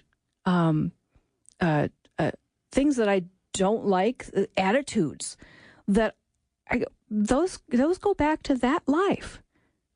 They're not something that I was exposed to. I have no other reason to have some of these attitudes about very specific things. Okay. And so is that a belief? Is it provable? No, I can't prove it. But in my experience, it certainly rings very, very true. See, that was what my problem with past life regression has always been. I've got friends that are very into the Civil War, and they're recreation people. And then as adults, they want to go in and have a past life study. And guess what? They fought in the Civil War. Well, you know so much and you're immersed in that. How do you know that that's not what you just kind of think? I feel connected to the Battle of Antietam. So I must have been there. And I've read up on it, and I've done this. I see, I'm more impressed when it's a kid or a young adult who, as you said, isn't exposed to that kind of history. Right. And you're able to describe in detail specifics about the clothing, the time era, absolute everything detail. that's going on. Absolute detail. That to me is a lot more intriguing than adults that go in for regressive hypnotherapy and will tell you things about something they're fascinated by. Right. Like if you took me back and all of a sudden I was like a slave and was doing this, that would blow my mind, because it's like I don't ever think about that. That's nothing I study. I mean, I understand and I know that part of our history, but it's not like a massive part of who I was. So I, that part to me would be intriguing. But, if you came back and you're like, oh, Dave, you were a starfighter on the planet Andromeda, I'd be like, totally, I knew that. I knew that. And, you have that ability. But then again, that would be me not knowing if I'm crossing wires or not. And do you have to weed through that to figure out if it's imagination or if it's reality? It's not up for us to discern that. It's for the client. But isn't it, as the therapist, to walk them through the valley of the shadow of death, right? To take them to the actual point, not just the perceived point? Because couldn't the perceived point be one of the roadblocks you run up against? Certainly. That is. So let me give you an example. Let me go to break, and then you give me an example. I'm sorry, I just looked at the clock, and I'm having such a good time chatting with you guys. I'm blowing commercial breaks, so hold on. We'll be back with more right after this. Got a very short amount of time left with our guest for this segment. And just before the break, I was leading you into a part. You were going to tell us an example. Explain, what kind of example are we about to describe again here? The idea of how people... Right. You were talking about how if it's really a real thing, or if we have to discern between imagination and if it's a real, situation. And the point of that is, it doesn't matter as long as the individual that's being hypnotized gets what they need out of the situation. Okay. So my example is, back in my early days, I facilitated a session with an individual who she had anxiety speaking in public, and particularly when there was 4 or more men, her voice would literally go. Crap, that is amazing. So that is the answer to everything we've ever wanted to know. That's it. That is the answer to everything. That and 42. Do you feel more impressed now? Yeah, you remember those steps, right? Wow, every one really of them. do, I yeah. hope everybody listening. Yeah. We just got interrupted by the emergency broadcast system. So no, you missed nothing. We just went silent. I was really hoping that was the real one. Yeah. No, what? God, man. Debbie Downer. Wah, wah. Oh, all right, so incredible experience. It is the Trump era. So you were, we've got 4 minutes left, no pressure. You were doing this past life with a woman who was afraid of public speaking, and every time she'd be around 4 men or more. Yeah, her voice would literally go away. So it happened mostly when she was talking to people in a position of authority, and she was trying to stick up for herself. Her voice would literally just go away. And so I was starting the session and had her connect with that part of her that it had to do with the issue, and she spontaneously regressed. And how that occurred was she just started screaming, and through the course of that's got to be a little unnerving for you, right? Yeah, it's like, oh man. Right. So. Of course, you've got guys out in your lobby waiting for you, and they're like, I don't know if I need this after all. Yeah. So there is certain things that you do when that occurs. Okay. And that's why you want to get a good hypnotist, somebody that knows how to facilitate those spontaneous regressions. So anyway, she was screaming, and she was in between talking about how, you came to me. Your daughter was sick, and I helped your daughter. And why are you doing this to me? And what was happening was, as I was facilitating this, her chest started to get like hives. Okay. And as we were going along, the redness moved up to around her neck, where it formed the shape and, like welts from a rope. And so she had a noose around her neck. So she had they put a rope around her neck, and they drug her from her house into the middle of the courtyard or whatever, and hung her. And so I had her float up out of her body and experience the scene from up above, where she can experience it from a calm perspective. And she told me what had happened, which was that a man came to her and asked her to help his daughter. And she had created a poultice and gave to him to put on his daughter's chest. And I didn't even know at the time really what a poultice was. I didn't even know that word. And sure enough, that was the case. And what is a poultice? It's like a little bag of herbs. Herb paste. Yeah. All right. And Fix Vapo Rub. it was apparent. And it didn't work, so No, she apparently healed her, and she was a healer in her past life. So why did they come hang her? Because Witchcraft? They thought it was black magic that they used to do this. Wow. Yeah. Okay, we'll continue this journey. We'll continue talking about this, and we'll have to talk off air. Obviously, I need help, so we'll see if we can't work with you guys too, and maybe take our listeners along on that weird journey. It's been only 11 years since we've been talking about doing this, Tim, but let's see if we can't start the healing. And because God knows I need longer fingers, Tim. Well, yeah. I mean, Fingers. I kept hearing that over the last 28 years. It's about time you get some longer fingers. Yep. So we'll work on that. We'll work on so much more. Maybe I'll be able to go out in public and out into the out of doors again someday. And expose your fingers to people? Yeah. Yeah. Look at them. Well, yeah. They're long and dangly and luxurious. Yeah. Much like Baby. Jody's hair. All right, we're going to take a break. We'll come back. We've got more as we discuss hypnosis here on Darkness Radio. Welcome back to the best in paranormal talk radio. Darkness Radio is on the air. The art of spiritual hypnosis, accessing divine wisdom. We've been talking with our guests this evening, Cindy Lasher and Jody Kimmel, discussing with them the different aspects of hypnosis and how these things work. We were talking about some of the interesting things like past life regression and accessing these different parts of ourself and how we can start to heal. Doesn't it seem kind of, just going back to the idea of past life regression, doesn't it seem like kind of a crap deal that we carry some of the crap from our past life forward? It just doesn't seem like that's a fair gig, because it's not even something we know how to address or fix. Yeah, the soul is moving through these experiences to learn, is my understanding and my own belief system. Right, but if we come here kind of bathed in a new light so that we can learn a whole new set of systems, it seems kind of unfair to lash to us the lash. See how lash? See? Yeah, how they lash to us the boulders of our past.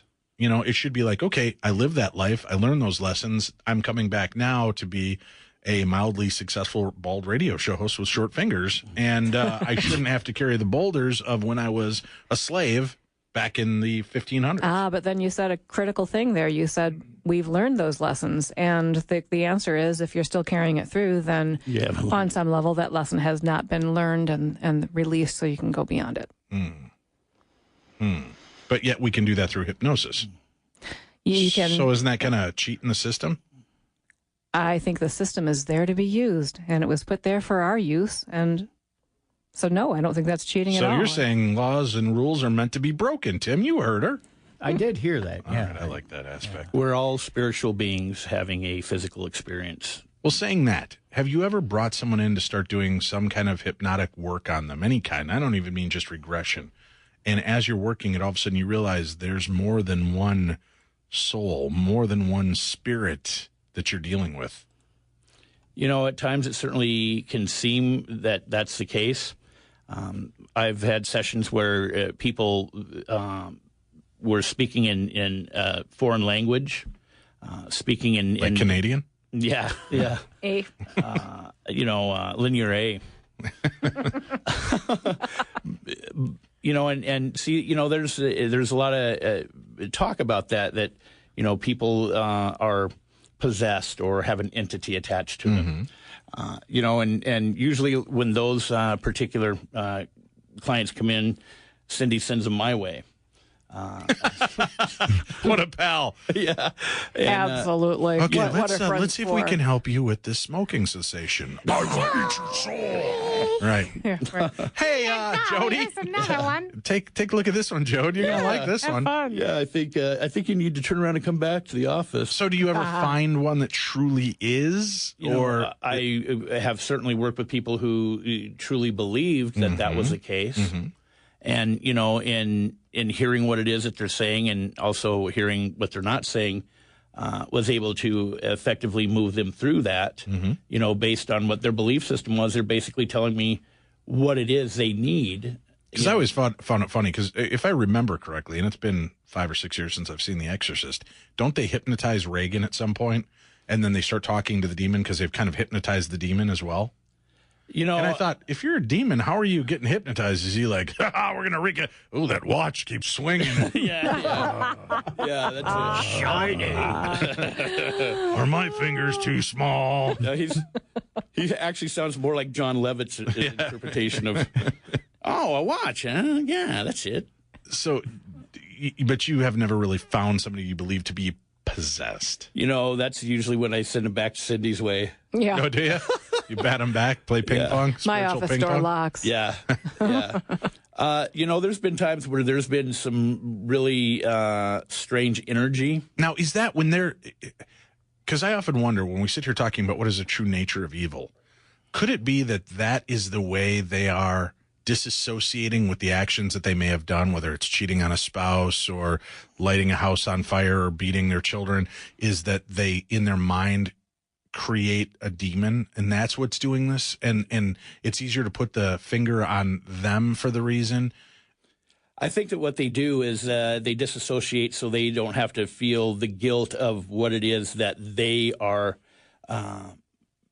doing to other people. Right. So instead of taking the accountability and responsibility for that, they create this disassociated part that is the demon or the entity. Right, and so now you're starting to talk about what used to be called schizophrenia, now is called DID, which is not about having a you know me. DID, what is that? A dissociative identity disorder. Okay. So with that said, could you theoretically speak to Dave Schrader and my past spirit of Kunta Kinte as a slave? Can they interact with one another? Certainly. And talk to one another in relationship, or no, because it's the same soul? I know we're getting all timey-wimey, wibbly-wobbly now, but I'm just curious. we're mixing a lot of metaphors and blending things up in the Fruit Ninja now, but we're all in the realm of theoretical now. Right. I really like the theory that we are faceted spirits, and that in fact you can be having not just past lives but other future lives and other lives right now, and that at the end of the day, whenever that is, right, millenniums not from now or whatever time even means. So are you saying we're kind of like a book? We exist all at one time, from the top cover, our first, and maybe you're one page and somebody else is another page, right? And all of these coexist at one time. Yes, possibly. And so, have you ever done a future life progression? I have not. Have you, Jody? Well, we progress clients all the time, to take themselves into the future. Well, future pacing, mental rehearsal. Is that mental rehearsal, or are they ever telling you what they're seeing, not so much in a rehearsal, but as though they're tapping into the time stream and seeing what's actually going on? They see what's going on. Okay. But again, is that the perceived imagination, or do you think that they are looking at the different pages in the book? They're looking at the different parts of their lives as it's all taking place at once, like a form of remote viewing. Yeah. My belief is that does occur. That absolutely does occur.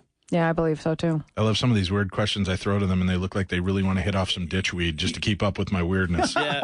Dave, where is your mind going, man? Just breathe deep from the vent, kids. Pass the McRib and shoot. We're used to wonder the air quality is such as it is. Now we understand what that is. That's why you don't want to go anywhere, because you got a great stereo. Shut up, man. You don't know. Now I know what happened Quit to the turtle. bogarting my soul. Yeah. Yes. Yeah. Welcome back to High Hypnosis. I'm your host, Jimmy. Joining me tonight, we got the star child herself, Cindy Lasher's here.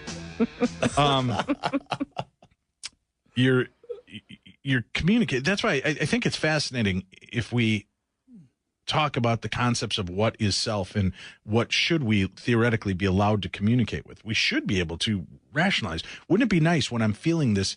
And I don't mean to keep bringing it back to me, but I'm trying to personalize it for the audience, right? Because I've shared, especially over the last 3 weeks with the death of my mom and other things that are going on in my life, the kind of weird anxiety that's going on. All right. So if I came to you, Jody, and I said, listen, I need to communicate with me a year from now, 5 years from now. I need you to bring me to that point so I can see things are going to be okay. Oh, yeah. Or if the poop storm has just gotten to Stormageddon, I mean, is that something that you would feel comfortable attempting? Yeah, absolutely. Okay. Yeah. And what do you do because you said before you were taking this woman in and she goes to a spontaneous regression and begins screaming.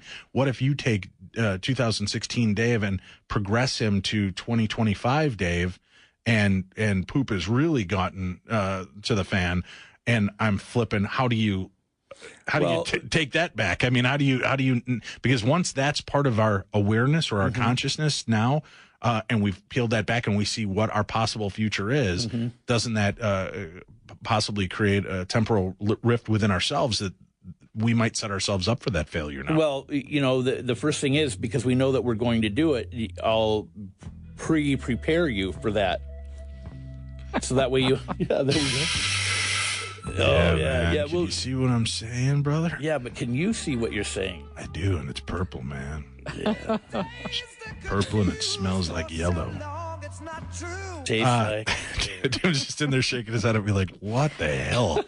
These are thoughts I have in my head. This is why I don't sleep at night. It's these questions of can I move through my own mind futuristic to see that it's going to be okay, that I'm going to be here in 5 years. Yeah, a lot of my sessions, I take my clients to a point where they're bringing their future self or their higher power or themselves fully actualized into their awareness. Take yourself into the future and connect with that part of you, because we all have that part of us that's most closely connected to our interpretation of God. Have you ever done that? And all of a sudden you say, Dave, it's 6 years from now.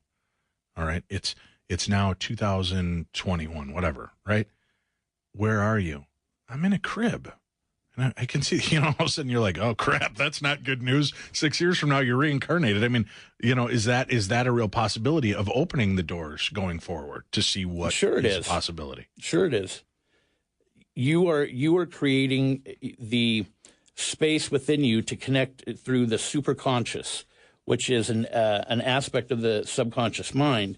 It's the superconscious is like a wormhole that we can move through, and it's what connects us to everyone and everything that ever was and ever will be. Right. Now that's important. You brought this up at the beginning, Cindy, talking about how we're connected and how there's this weird strand that kind of runs through everything. Well, how do we know that when I'm having a past life regression, that I'm truly having my past life and I'm not just tuning into somebody that buzzed at my same vibrational tone?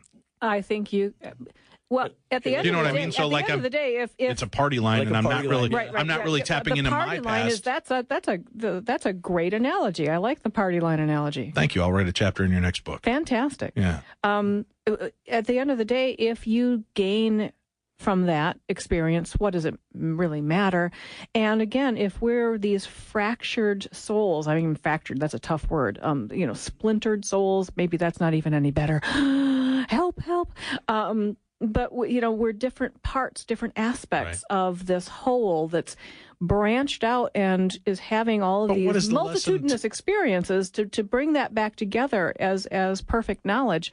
Then all of those experiences are just as valid as every other, and you are just as connected to all of those experiences as any other.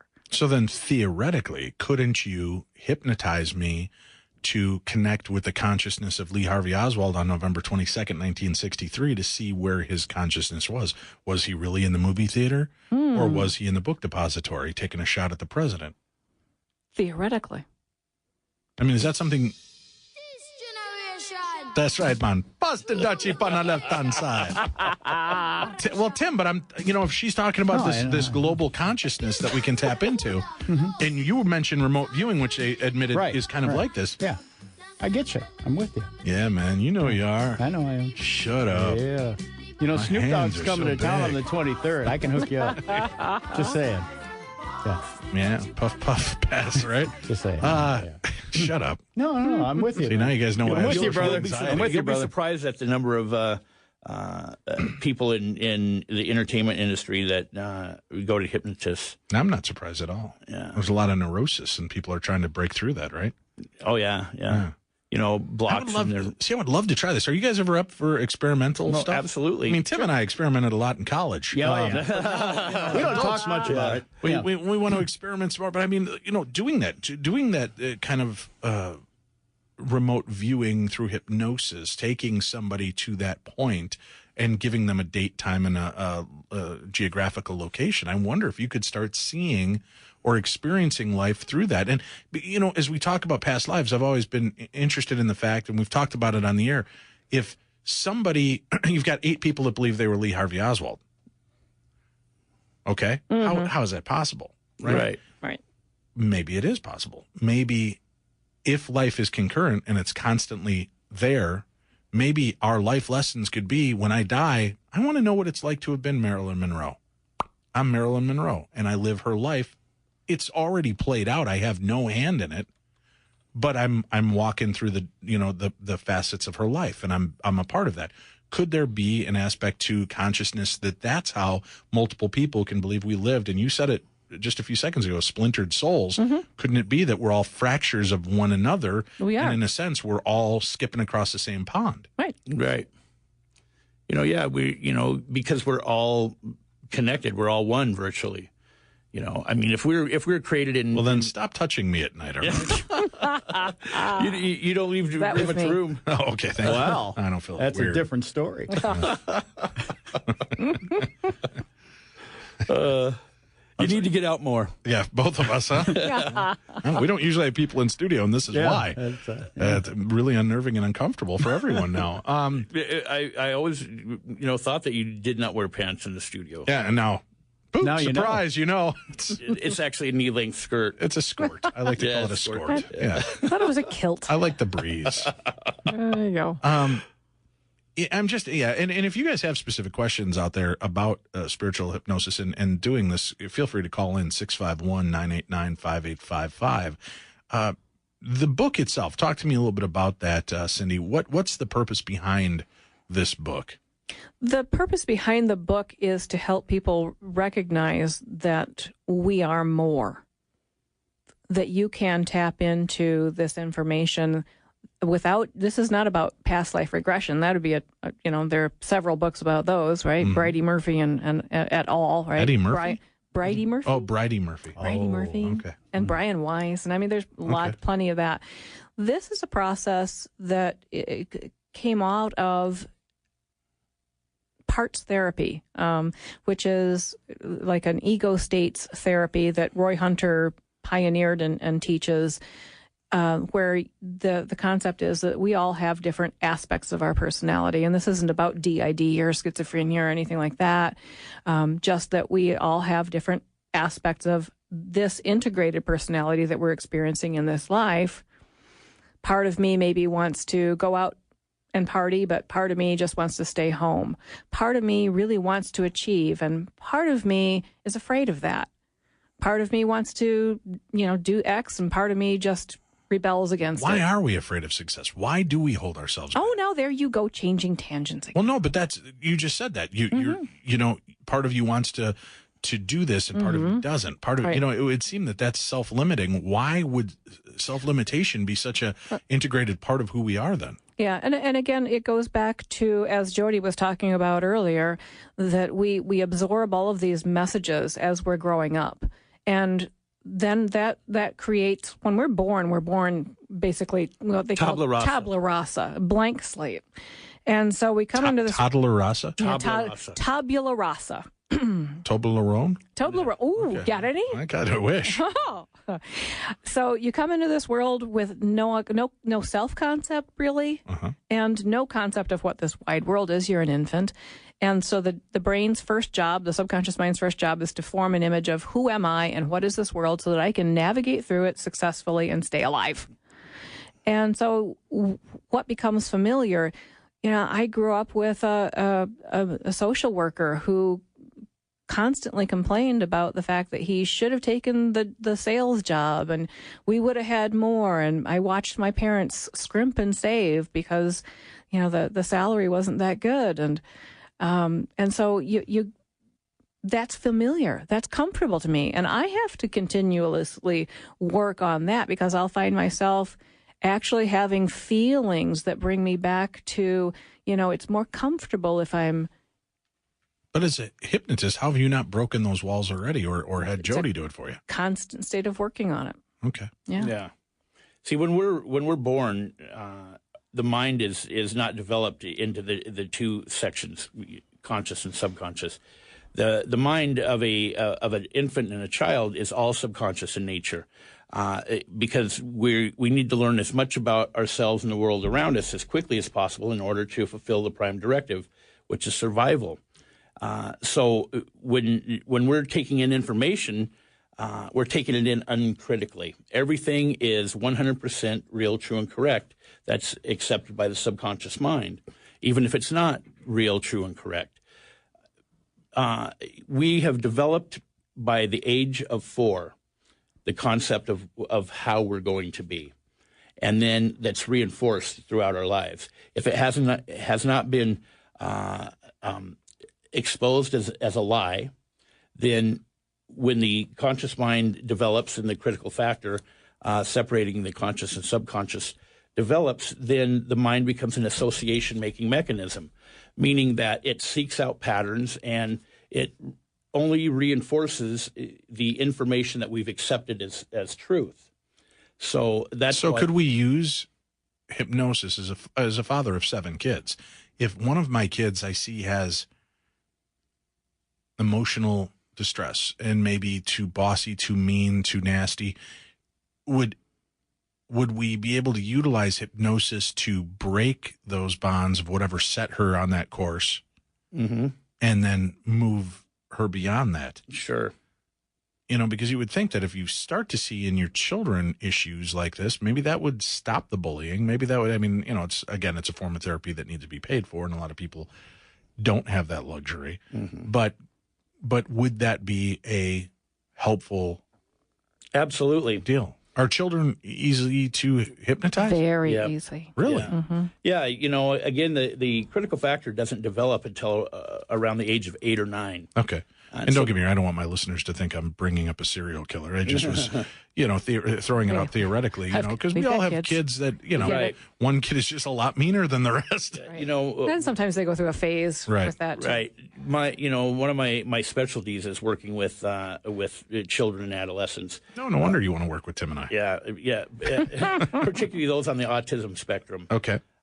And so, in working with children, it becomes very clear very quickly that the issues that the child is brought in for aren't really their issues. It's their parents' issues, and it's the way that they're responding to that energy. So you're saying autism is more of a conditioned response? I see a lot of patterns that are developed that come from the parent, the particular parent, and that is the provider of that. I don't know, not necessarily gene, but just the understanding of what it is that this thing called Asperger's is, for example. How does science look at this? Is that something that they are recognizing and acknowledging as well? Or are they just looking at it as I hate to use the word disability, it's just something I don't know what the word is. I guess you could call me a pioneer in this particular field. Okay. Working with hypnosis and autism, and I've developed some very effective processes based on my theory of what the Asperger mind is. Okay, so effective in what sense for people? And effective in ways of helping them to mitigate the stress and anxiety that they experience. Okay. Which allows them to basically create a better life, depending on what it is that they want to come in and work on. I've worked with children who were so violent and so under such great stress that this one family, their son hadn't been home for Christmas in 8 years. He was always in the hospital. And through the work that I did with this young man, he was able to experience Christmas at home for the first time ever. And and from that point on, he's been able to remain at home, through Christmas. And I think he's probably graduated by now. In fact, went on to do some great things. And this was somebody that had an idea about himself that he would never be able to do those things. Right. So he became self-limiting.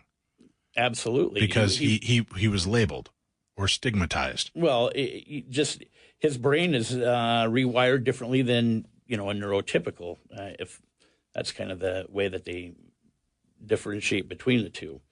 But no one is typical. If you know one person with Asperger's, one person with Asperger's. They all have different issues, but their wiring mechanism, or Their trigger? Yeah, I liken the way that their brains are wired like a wiring harness of a car, and it's just plugged into different areas in the brain. So they experience the world differently, as if they are an alien from somewhere else. And to be able to connect with their body to calm themselves down through the relaxation response, moving them out of fight or flight so they can experience something different than what their life has been all those years. Wow, that's fascinating. Yeah. That is. All right, I'm sorry, we're up against a break. We have to take a break. We'll come back. We'll discuss more about hypnotherapy when we return to Darkness Radio. In studio with us this evening, Cindy Lasher, Jody Kimmel. We're discussing parts of their book, The Art of Spiritual Hypnosis, Accessing Divine Wisdom, and we're jumping in 100 different categories. Thank you guys for playing along and just following the flow, because that's the way my mind works. I'm in 100 different places at once, but the whole aspect of hypnosis really interests me, because I'd like to fix you want to find the patches to download and move through life a lot smoother. And it's nice to know that there are possible fixes for us, and that we're not just a broken person that has to face reality the way it is. We can fix and maybe change reality, change our paradigm. Because no matter how many nice memes you put up and how many good things you try to say, walking the walk, talking the talk are two entirely different things, and they're very hard to do. Mm-hmm. Absolutely. Mm-hmm. We love to be as positive as we can, but I'm also realistic, and that's why I've been very open on the show about dealing with my own depression and anxiety. Sure. I can do as much as I can and try to be a good leader and help families for Christmas, Second Harvest Heartland for Thanksgiving and Halloween, and doing things like that. But on the other side, there's also a real battle and a real war that goes on within us. Mm-hmm. You'll have to move your mic up a little bit. Your hands are covered. Yeah, what you're describing is those two different parts. Mm-hmm. One part is the motivating part. The other part is the conflicting part, and to have a conflict between the two is what causes the issues in people's lives. Takes a lot of energy. Takes a lot of energy. And, to be able to connect with those parts, have a communication, which is what parts therapy is, where we're communicating between you and the two other parts, putting a kind of a mediation together in order to give the conflicting part what it needs in order to feel better, to make the change. Because there's nothing wrong with the needs that conflicting part is having. So what we're doing is we're not putting a Band-Aid on it with just positive affirmations. No. We're concreting the holes that are there. Absolutely. Exactly. All right. Yeah. And it's creating new neural pathways, new ways of thinking, so that you're not following down the same old dark rabbit hole you were before. Right. Yeah.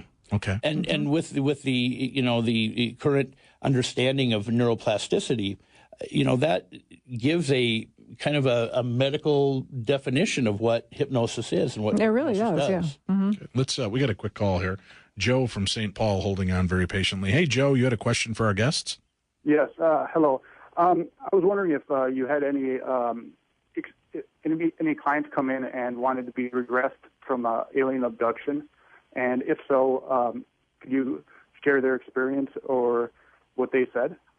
Well, it's pretty much a client had come in and had some issues that knew was from something that happened where he lost some time.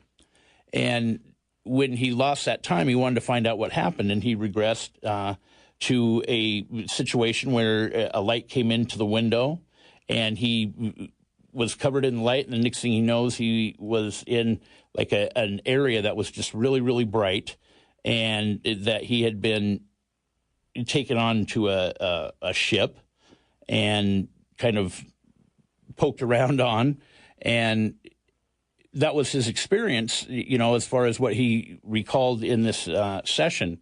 As you're hearing something like this, Jody, is it kind of unnerving to realize, holy crap, this guy's having what he believes is a very real experience with aliens? Oh, it's cool as hell. It's cool, Right. Because, what I do is when I put someone in the chair, I am connecting with their intention, mm-hmm. right? I kind of go into trance with them and support them through that. So their experience is their reality, and I honor that reality. Mm-hmm. I don't judge anything other than be there objectively and reaffirming that they have support through that. Did this experiencer understand why he was there? Was there anything he was able to glean from the information when you did that? There was, and the thing is that it was all content free, the work that we were doing. He didn't want to say too much to me, mm-hmm. because he didn't want it to be skewed by me knowing what it was that he was experiencing. So he didn't tell me until afterwards what the situation was.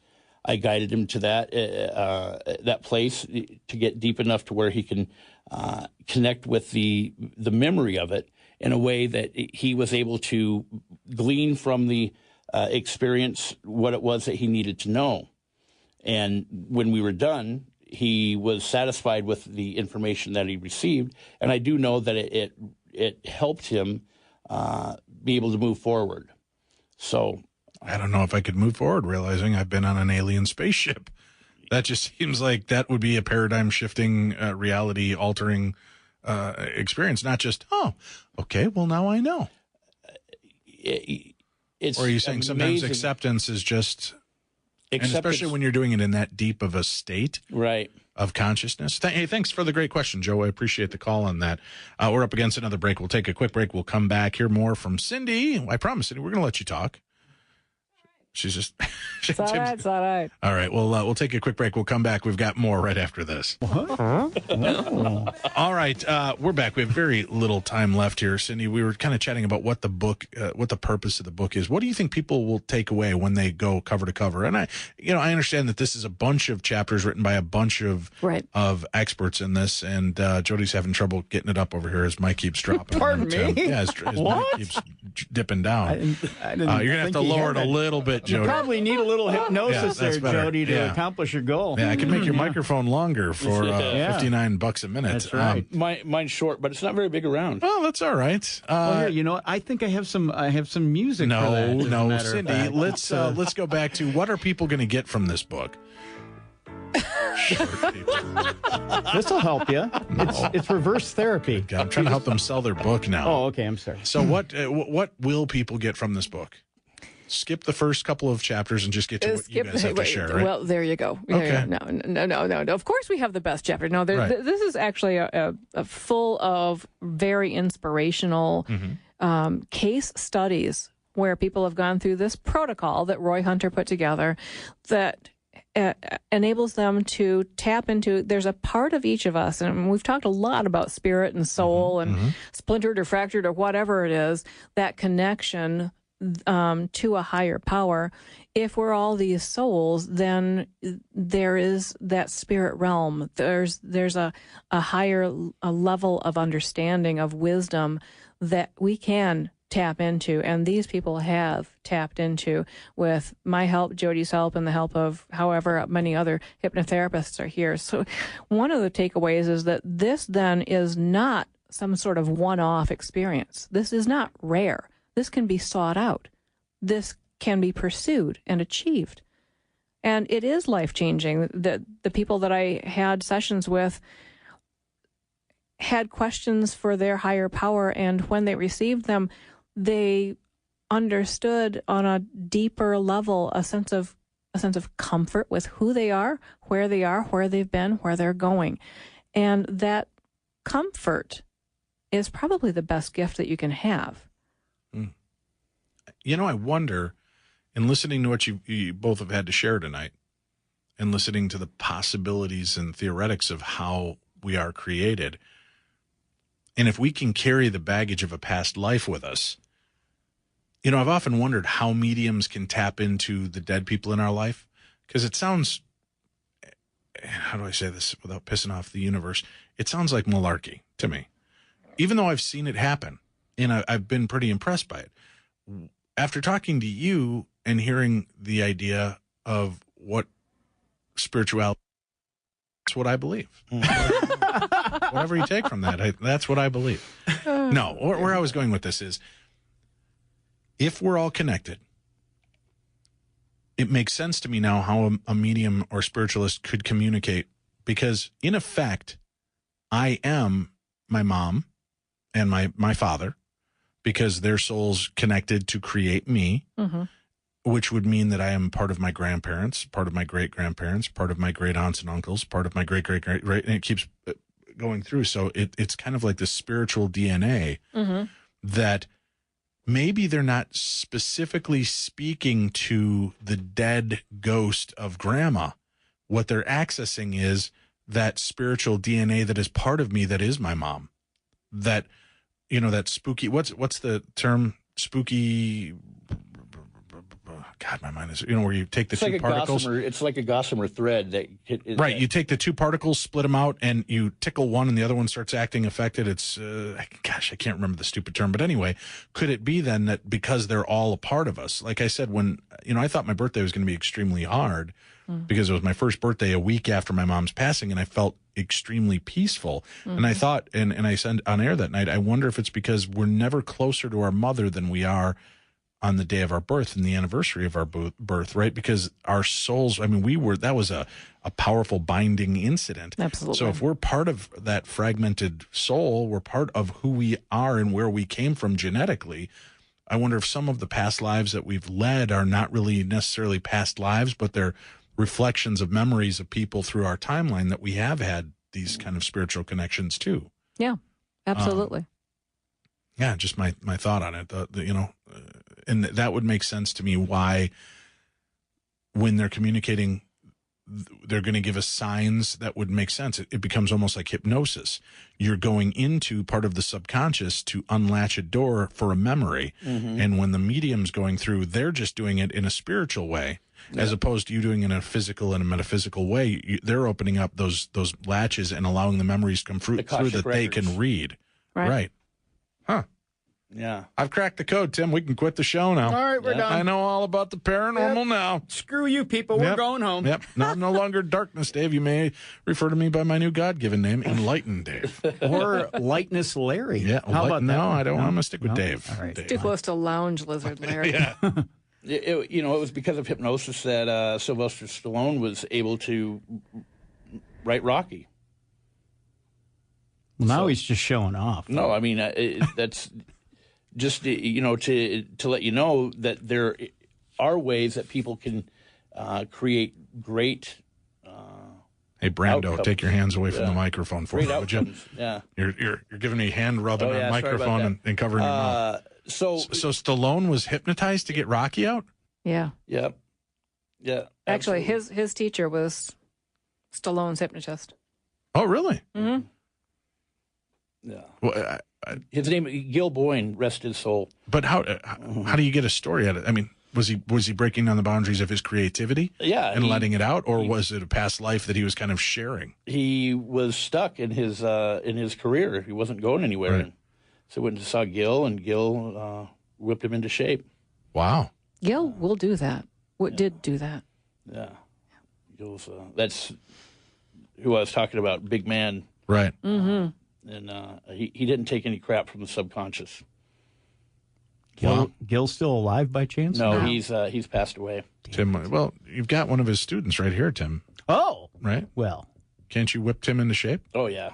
Can you make him the new Stallone? Maybe in looks. Yeah. Yeah, I think we could do that. Just actually, he's got his own personal superstar inside him. Tim or Yeah. Stallone? Yeah, Tim? Tim does. Tim, superstar. Let him out, Superstar. Tim. He's a superstar. Let your superstar out. Well, Yeah. Yeah, I don't want to shock the world. Unfortunately, his inner superstar is a 98-year-old Jewish rap wizard. that's Yeah. great. So, The world needs more of those. Hey. yeah, they do. Don't they? Yeah, Boy. yeah. So the book is available through major booksellers. Do you have a website? What's the best way to get it? Amazon's the best way Out to get it. on the corner of You know, it's- $6.94 and $35 selling them, or what? Yeah. On the back of a truck? Yeah. Hey, you want to buy a book about hypnosis? I know a thing or two. I know a guy. I hear know a guy. things. I know a guy who knows a guy. And you guys are open for meetings. So just because people are bothering me online with this question. So if they do want to come in for a past life regression or an alien abduction scenario, Sure. what is a legitimate price that they would look for these kind of sessions? You go ahead and answer that. Yeah. Well, let's save you a lot of calls over the next few days as people are like, I heard you. Now I would like to get a past life regression. Right. How much? Yeah. Let's just, it's going to be a couple $100 at least. And that's if you can have it happen in the first time. You might need to massage that part of their brain a couple times before that part is able to come out. So I'll tell you what we'll do is this. If people are interested in understanding more about it and possibly doing some of that type of work, we will put together a workshop. Okay. For past life regression workshop. All right. Where people can, for a relatively inexpensive price, come in and learn about past life regression, how it works, and what's necessary for it. Let me talk to you about this too. We've literally got a minute left, but we're going to be doing an event at the Palmer House Hotel in February. Would you guys consider leading a group hypnosis session Absolutely. for people to open up their mediumistic side so that while they're there, they might have more communication? Absolutely. That'd be fantastic. Great. And you'll do it for peanuts? Yeah, sure. 'Cause Absolutely. that's all we make We'll- at the station. But no, if we could figure it out and do it to be part of it. maybe as a workshop, people could, it'll be a separate little workshop. But if people want to open up Sure. and can you do a group session like that? Is it hard? Absolutely. Yeah. We'll need to leave here with a T-shirt, but Yeah. Tim, take off your T-shirt. All right, you get my It's a Chris T-shirt. Jericho T-shirt. It is, It's a yeah. T-shirt. We don't keep them on hand. We got to have our sweatshop and little kids over in Taiwan make them for us. Yeah, we want those little kid Taiwan T-shirts. Very cool. Well, thank you both for coming in. It's Thank been a you for pleasure. having Jody, us. Cindy, thank you for being here. And we'll be back again tomorrow where we continue our journey into the strange and supernatural. For Tim Dennis, I'm Dave Schrader, and you've been listening to the best in paranormal talk radio. That's a form of hypnosis, Tim. If I keep repeating that, people are bound to believe it. It is You've the been best listening in to the paranormal best talk radio. in paranormal talk radio. The best in paranormal talk radio. It is the best. We are Darkness Radio. Pass the Dutchie on the left-hand side, man. Thank you all for being a part of our world. Be kind, love one another, and we'll see you again here tomorrow in the darkness on the edge of town.